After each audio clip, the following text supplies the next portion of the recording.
తెలంగాణలో Marwadi go back ఉద్యమం జరుగుతోంది. మొన్న మధ్య మోండా మార్కెట్లో జరిగిన చిన్న ఉదంతంతో ఈ ఉద్యమం స్టార్ట్ అయిపోయింది. చాలా మంది లోకల్స్ చెప్తున్న విషయం ఏంటంటే, మార్వాడీస్ వచ్చేసి మా బిజినెస్లన్నీ మోనోపోలైజ్ చేస్తున్నారు, వాళ్ళ వల్ల మా బిజినెస్లు నష్టపోతున్నాం. మొదటగా ఒక మార్వాడి ఇంకో మార్వాడికి చాలా తక్కువకి, అంటే బాంబే నుంచి కానీ ఎక్కడి నుంచి ఏ గూడ్స్ తెచ్చుకున్నా సరే వాళ్ళు చాలా తక్కువ రేటుకి సబ్సిడైజ్ ప్రైస్ తెచ్చేసేసి ఇక్కడ అమ్మేస్తున్నారు. కాబట్టి మా లోకల్ బిజినెసెస్ పోతున్నాయి.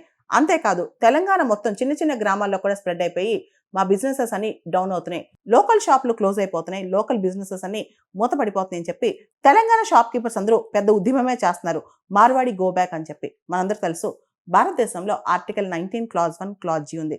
Freedom of profession, occupation, trade or business. దేశంలో ఎవరైనా సరే దేశంలో ఏ మూలకెళ్ళైనా వ్యాపారం చేసుకోవచ్చు. అయితే మోనోపోలీస్, గుత్తాధిపత్యం మాత్రం తప్పు. ముఖ్యంగా ఇతర బిజినెసెస్ చంపేయడానికి, ఇతర బిజినెసెస్ కీల్ చేయడానికి అండర్ సెల్లింగ్ చేయడం అనేది ఇంకా తప్పనమాట.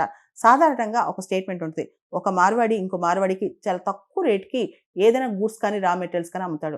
వీళ్ళు బాంబే నుంచి కానీ, గుజరాత్ నుంచి కానీ, రాజస్థాన్ నుంచి కానీ చాలా తక్కువ రేటు కొన్ని వస్తువులు తెచ్చి, ముఖ్యంగా చీప్ క్వాలిటీ వస్తువులు తెచ్చి దేశమంతా అమ్ముతున్నారు. కాబట్టి చాలా చోట్ల బిజినెస్లు మూతపడుతున్నాయి. ముఖ్యంగా తెలంగాణలో ఎప్పటి నుంచో ఉన్న కొన్ని కమ్యూనిటీస్, బిజినెస్ పైన ఆధారపడిన కమ్యూనిటీస్ దీనివల్ల చాలా నష్టపోతాయి అని చెప్పి కూడా స్థానికులు చెప్తున్నారు. దీంతో గత 5 రోజులుగా ఈ మూవ్మెంట్ ముఖ్యంగా సోషల్ మీడియాలో కూడా ఇది చాలా ఉద్యమంలా మారుతుందన్నమాట. మార్వాడి గో బ్యాక్ మూవ్మెంట్ తెలంగాణలో.